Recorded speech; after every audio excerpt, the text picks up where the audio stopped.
તો ભાવનગરથી મહત્વના સમાચાર સામે આવી રહ્યા છે, જ્યાં ભાવનગરના અલંગમાં મેગા ડિમોલેશન.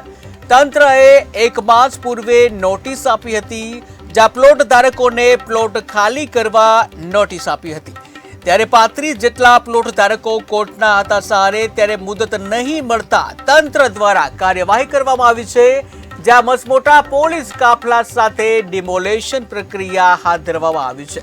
તો મહત્વના સમાચાર ભાવનગરથી સામે આવી રહ્યા છે, જ્યાં અલંગ શિપ બ્રેકિંગ યાર્ડ અને તેની આજુબાજુના ગ્રામ્ય વિસ્તારોમાં સરકારી પડતર અને ગૌચરની જમીનો પર વર્ષોથી ખડકાયેલા જે દબાણો બાબતે સરકાર દ્વારા લાલાખ કરવામાં આવી હતી અને મોટા ભાગના દબાણકર્તાઓએ જાતે જ હટાવી દીધા હતા.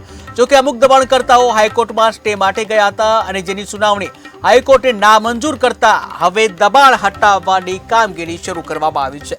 ત્યારે આ સાથે જ ભાવનગરથી જ સંવાદદાતા અલ્પેશ ડાભી જોડાઈ ગયા છે.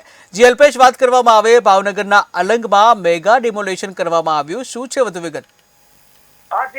ચોક્કસ જણાવજો. ખાસ વાત કરીએ તો ભાવનગરનું જે અલંગ છે એશિયાનું સૌથી મોટું શિપ બ્રેકિંગ યાર્ડ છે, જ્યાં આગળ આશરે 30 વર્ષથી ખૂબ જ મોટા જે સરકારી જમીનો છે તેના પર દબાણો બનાવી દીધા હતા. ખાસ વાત કરીએ તો આ દબાણોને લઈને હાલ તંત્ર દ્વારા કાર્યવાહી હાથ ધરવામાં આવી હતી, પરંતુ જે નોટિસો આપવામાં આવી હતી આશરે એક મહિના પહેલા જે નોટિસો આપવામાં આવી હતી તેને લઈને સ્થાનિક લોકો છે તે હાઈકોર્ટમાં ગયા હતા, પરંતુ હાઈકોર્ટ દ્વારા તે નહીં આપવામાં આવતા તંત્ર દ્વારા આજે મેગા ડિમોલેશનની કામગીરી હાથ ધરવામાં આવી છે. વાત કરીએ તો 150 વીઘાથી વધારે જમીન પર અત્યારે જે ડિમોલેશન છે તે કામગીરી શરૂ કરવામાં આવી છે. મોટા મોટા શેડ અને મોટા મોટા જે પ્લોટો છે તેમાં રહેલી વસ્તુઓ છે તે તમામ વસ્તુઓ લોકોએ પોતાની જાતે પણ હટાવવાની શરૂ કરી હતી. જ્યારે બીજી તરફ જોવા જઈએ તો તંત્ર દ્વારા પણ આશરે 10 જેટલા જેસીબી અને મોટા પોલીસ કાફલા સાથે આ ડિમોલેશનની કામગીરી હાથ ધરવામાં આવી હતી. બીજી તરફ વાત કરીએ તો જે પ્રકારે બણાર ગામ છે ત્યાં પણ લોકોને નોટિસ આપવામાં આવી છે અને ત્યાં પણ ડિમોલેશન માટે હાલ તંત્ર દ્વારા જણાવવામાં આવે છે, પરંતુ સ્થાનિક લોકોનો વિરોધ છે કે આ અંગે વૈકલ્પિક વ્યવસ્થા બાદ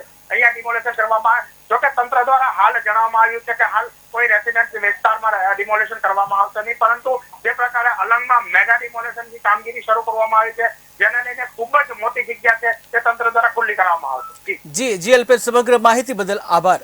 તો ભાવનગરના અલંગમાં મેગા ડિમોલેશન કરવામાં આવ્યું છે. તંત્રએ 1 માસ પૂર્વે નોટિસ આપી હતી, ત્યારે પ્લોટ ધારકોને પ્લોટ ખાલી કરવા નોટિસ આપવામાં આવી હતી, જ્યાં 35 જેટલા પ્લોટ ધારકો કોર્ટના સહારે હતા.